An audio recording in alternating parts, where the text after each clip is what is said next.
Good morning, students. Today we are going to start our new chapter number 17, Economic Problems and Challenges, Poverty and Unemployment of Standard 10 GSEB Social Science. आज हम economic problems and challenges के बारे में पढ़ेंगे।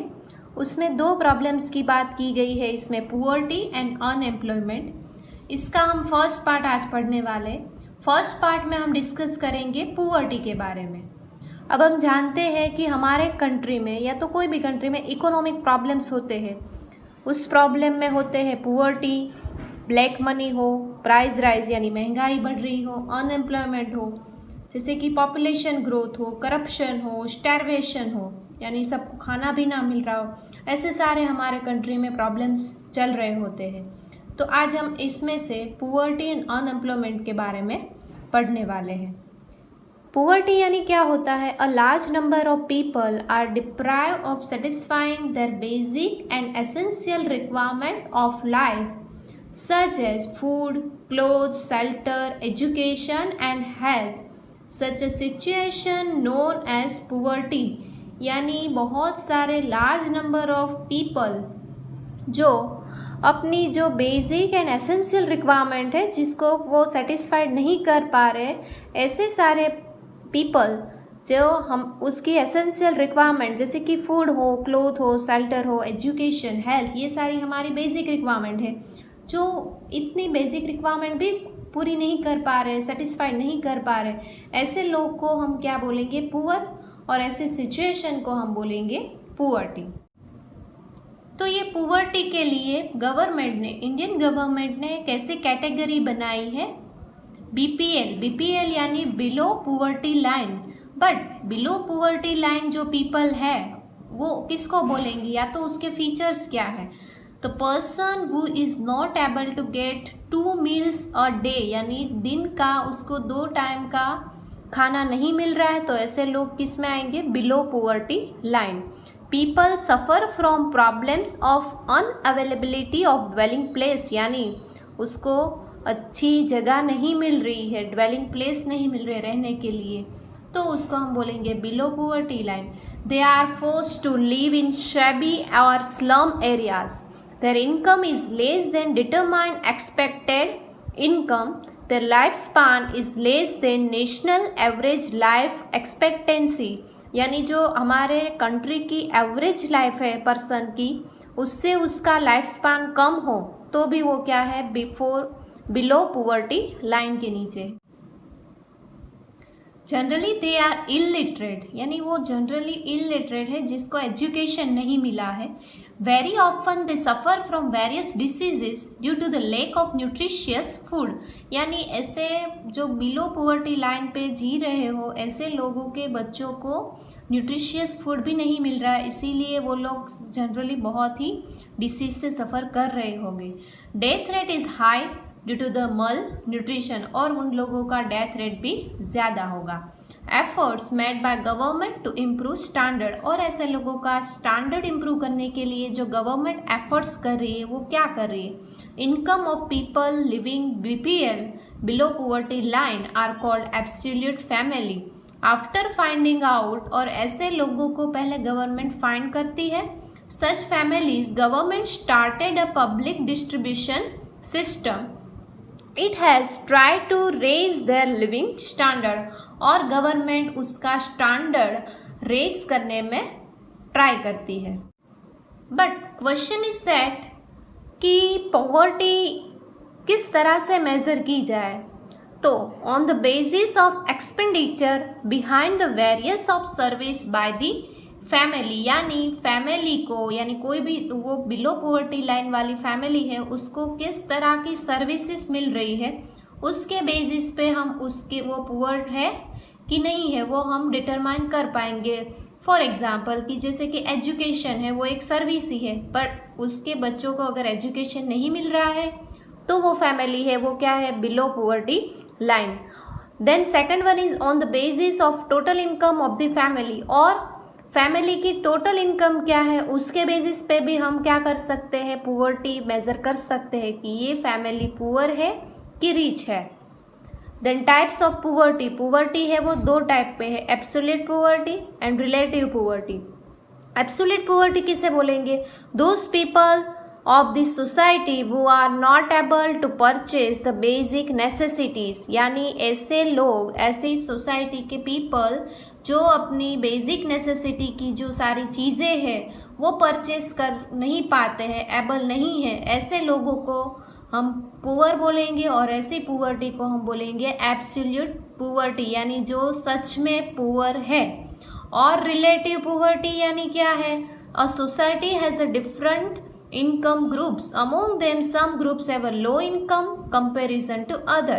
यानी मैं एक आपको एग्जांपल दे दूँ कि सपोज कोई एक इंसान है वो 5000 पर मंथ का इनकम है उसकी, और एक इंसान ऐसा है जिसकी 20,000 पर मंथ इनकम है। तो 5000 पर मंथ इनकम है वो इंसान 20,000 पर मंथ इनकम वाले से क्या हो गया? पुअर हो गया। तो उसको हम बोलेंगे रिलेटिव पुअर्टी। सच में उसको उसकी नेसेसिटी है या तो उसकी ज़रूरियात है वो पूरी नहीं हो रही है, सेटिस्फाइड नहीं हो रही है, ऐसा नहीं है, बट वो दूसरे के कंपेयर में क्या है? पुअर है। इसीलिए ऐसी पुअर्टी है उसको हम बोलेंगे रिलेटिव पुअर्टी। अब इंडिया में पुअर्टी का रेट क्या है उसके बारे में हम पढ़ेंगे। According to 2011-12 per capita expenditure per rural area में पर हेड एक्सपेंडिचर था ₹816, मीन्स ₹4,080 पर फैमिली, इतना एक्सपेंडिचर था। Urban area per capita expenditure ₹1000 and ₹5,000 per family.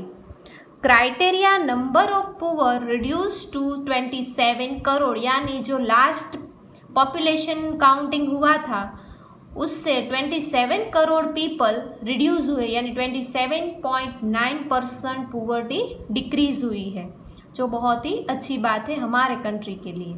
Then 2009-10 में पुअर्टी का रेशियो था 29.8%, यानी approximately 85.47 crore people below poverty line, यानी जो सच में पुअर कहे जाए इतने लोग थे।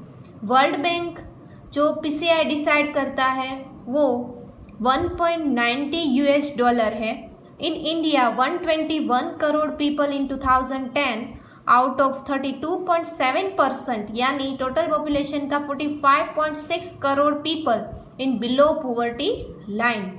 As per result UNDP 2015, UNDP के रिपोर्ट के अनुसार out of 26.93 crore poor people, उसमें से रूरल एरिया में 25.7%, यानी 21.65 करोड़, एंड अर्बन एरिया में 5.28 करोड़ पुअर पीपल है।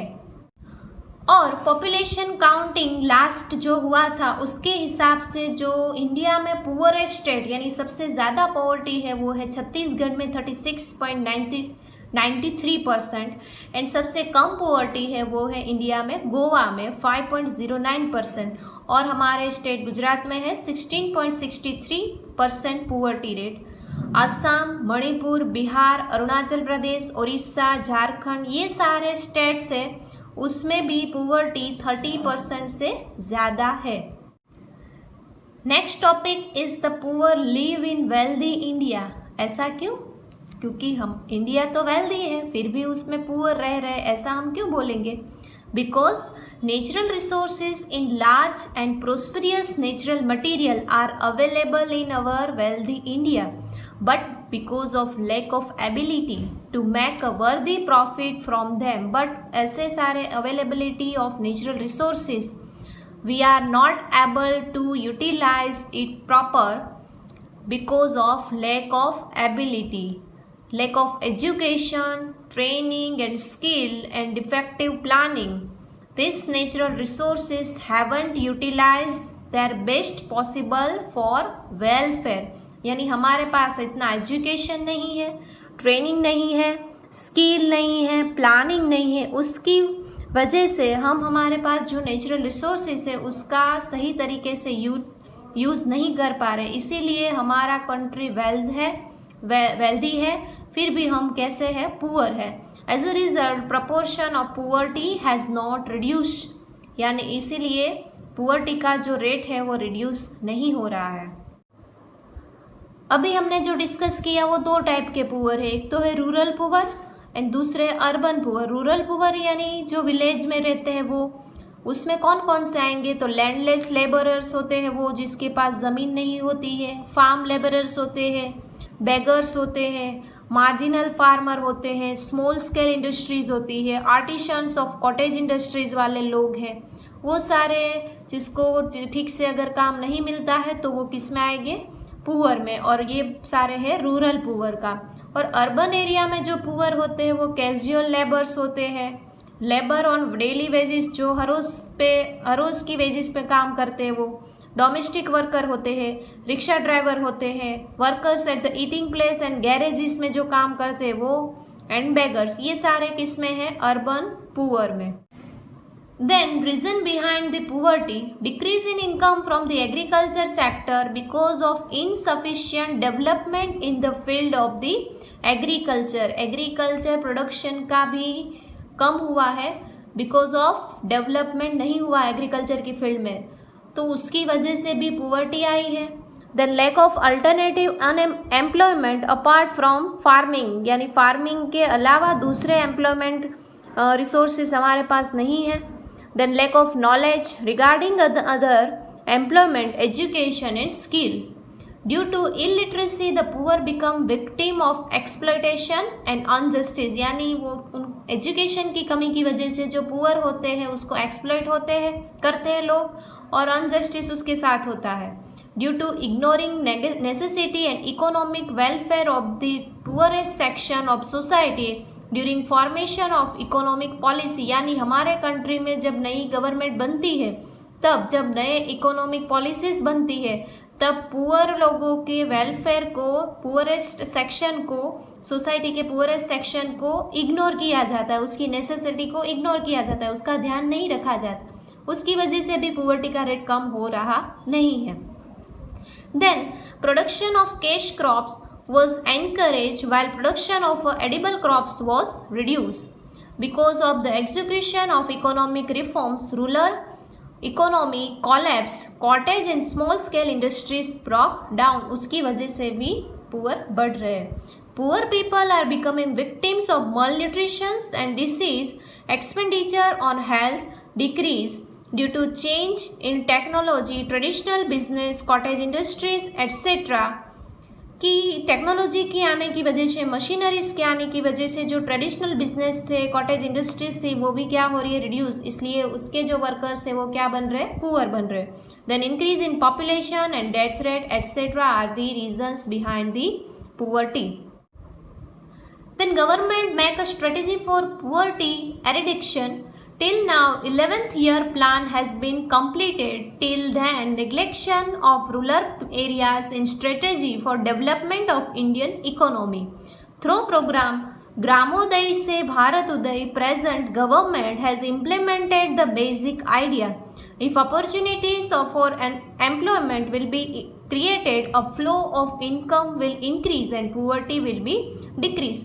कि गवर्नमेंट ने एक योजना बनाई थी ग्रामोदय से भारतोदय, उसके मुताबिक अगर ग्राम यानी रूरल एरिया में अगर एम्प्लॉयमेंट के सोर्सेज बढ़ाए गए तो सबके इनकम है वो भी इंक्रीज होगी, अगर वो इंक्रीज हुई तो पुअर्टी क्या होगी, डिक्रीज होगी।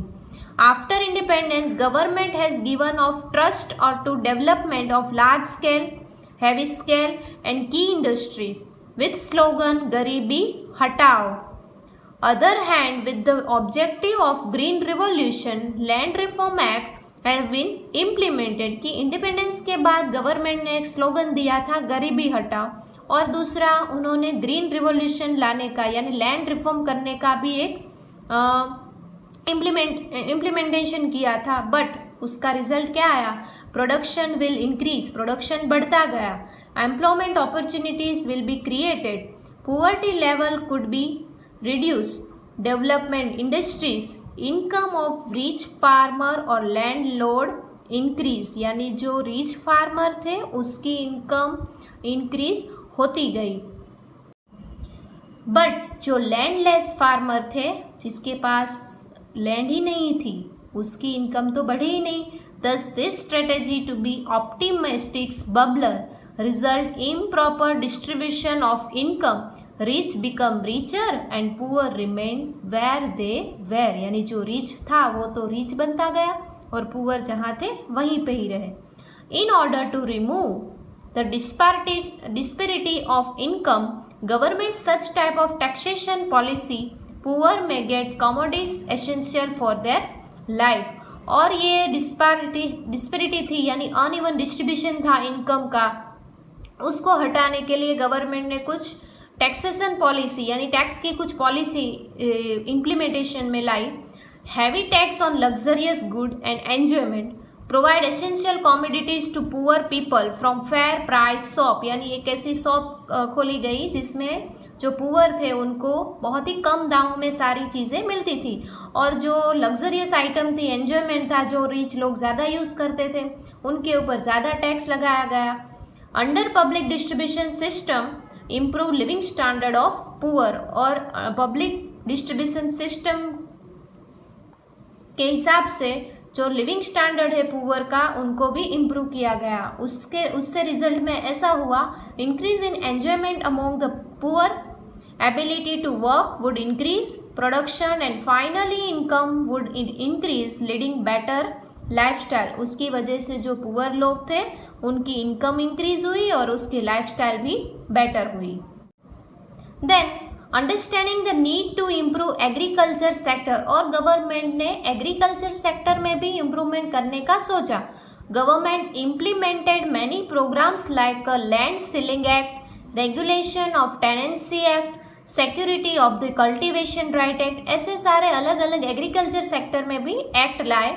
उसका रिजल्ट ये हुआ, decrease in income of rich farmer and landlord, यानी जो रिच फार्मर थे और लैंडलॉर्ड जमींदार थे उनकी इनकम डिक्रीज हुई, and increase in income of farm labourers and tenants, यानी जो फार्म लेबरर्स थे उनकी इनकम इंक्रीज हुई। Then government announce the policy to encourage agriculture, और डिफरेंट टाइप ऑफ पॉलिसी भी अलग डिफरेंट सेक्टर में उन्होंने अनाउंस किया। कैटल रेयरिंग के सेक्टर में, dairy products, pisciculture and afforestation, and उन्होंने जो डेवलपमेंट किया वो small irrigation scheme, household industries, cottage industries and small scale industry, यह सारी इंडस्ट्री को डेवलप किया एग्रीकल्चर सेक्टर को बढ़ावा देने के लिए।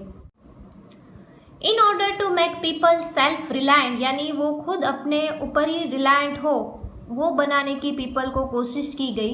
Also improve traditional industries, handlooms and cottage industries, household industry, इन सबको भी इम्प्रूवमेंट करने की कोशिश की गई। As a result development program started, new field of employment open, there income also increase. Government improve structure of education, health, residence, employment, family planning and communication, ये सारे फील्ड में भी गवर्नमेंट ने इम्प्रूवमेंट करने की कोशिश की। Also improve irrigation facility, roads, crop protection, skills and training field, agriculture, varieties of crops and fertiliser, यानी एग्रीकल्चर में अगर इम्प्रूवमेंट लाना है तो ये सारे फील्ड में भी इम्प्रूवमेंट लाना पड़ेगा, तो इन सबको भी गवर्नमेंट ने इम्प्रूव किया। As a result, resident schools promoting girl education, many programs for women empowerment would be created. Women self-reliant economically complete mission of World Bank regarding eradication of poverty the world by 2030, यानी world bank का ऐसा mission है कि 2030 तक poverty को zero कर दिया जाए, यानी पुअर्टी को बहुत ही कम कर दिया जाए।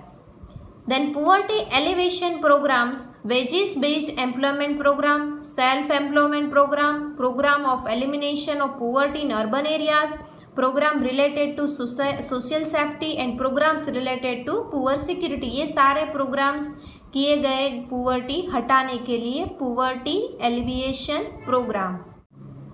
The number of poverty eradication programs have been launched for the farm sector by the government. This include first one is प्रधानमंत्री कृषि सिंचाई योजना। ये योजना के मुताबिक गवर्नमेंट बहुत सारी कृषि में यानी एग्रीकल्चर में इरिगेशन फैसिलिटी प्रोवाइड करता है। उसके लिए वो जो फार्मर होते हैं अगर उनके पास पैसे नहीं है तो नई टेक्नोलॉजी की जो इरिगेशन सिस्टम डलवाने के लिए उसको लोन भी देते हैं, कम पैसे में उनको प्रोवाइड करते हैं। ये सारी सुविधाएं इस योजना में अवेलेबिलिटी है। Second one is prime minister farm safety insurance plan. इसके मुताबिक अगर कोई फार्मर है उसको अगर वो ईयर में उसका क्रॉप है वो ज़्यादा बारिश की वजह से, फ्लड की वजह से, ड्रोट की वजह से उसकी क्रॉप है वो ख़राब हो गए तो उसको उसका इंश्योरेंस मिलता है। तो ये था prime minister farm safety insurance plan. वैसे ही नेशनल ड्रिंकिंग वाटर प्रोग्राम, उसमें उसको सेफ ड्रिंकिंग वाटर भी मिलता है, पानी की सुविधाएं मिलती है। अगर उसका प्लांट लगवाना हो तो गवर्नमेंट पैसे भी देती है। देन ई-मेन स्कीम, यानी सारे जो फार्मर है वो अपना क्रॉप्स ऑनलाइन भी बेच पाए। बीच में जो मीडिएटर होते हैं जो बहुत ज़्यादा पैसे लेते हैं और उसके साथ अनजस्टिस करते हैं उसको निकाल दिया और वो डायरेक्टली बाज़ार में ऑनलाइन बेच पाए, जिसकी वजह से फार्मर को ज़्यादा फ़ायदा हो। तो ये ई-मेन स्कीम थी। Then from the Gramoday to Bharat Uday, यानी ग्राम यानी विलेज का बहुत ही ज़्यादा डेवलपमेंट करना। देन दीनदयाल उपाध्याय ग्राम ज्योति योजना, यानी इस योजना के अनुसार पूरे सारे विलेज में यानी सारे विलेज में बिजली पहुंचाना, इलेक्ट्रिसिटी प्रोवाइड करना। Subsidy under the scheme Van Bandhu Kalyan Yojana for all around development of adivasi, यानी हमारे सोसाइटी में जो बहुत ही डेवलप नहीं है ऐसी जाति यानी आदिवासी, उन लोगों के डेवलपमेंट के लिए गवर्नमेंट ने ये वन बंधु कल्याण योजना बनाई थी। Then encouragement of organic farming, यानी गवर्नमेंट ने ऑर्गेनिक फार्मिंग यानी जो सॉइल है उसका डेवलपमेंट हो, सॉइल की क्वालिटी बढ़े, उसकी वजह से ऑर्गेनिक फार्मिंग का एनकरेजमेंट किया। Chief minister village road scheme, यानी गांव-गांव तक सारे रोड है वो पक्के बने और सीमेंट वाले रोड बनाने की एक स्कीम थी, chief minister village road scheme. Then Maa Annapurna योजना, यानी सारे लोगों को फूड मिले, ₹2 पर केजी राइस, ₹5 पर केजी वीट, वो सारी फैमिली को पर मंथ मिलता था। आदर्श ग्राम योजना, यानी बहुत ही अच्छा गांव बनाना जिसमें सारी फैसिलिटीज़ अवेलेबिलिटी हो, ऐसी योजना जिसको बोलेंगे आदर्श ग्राम।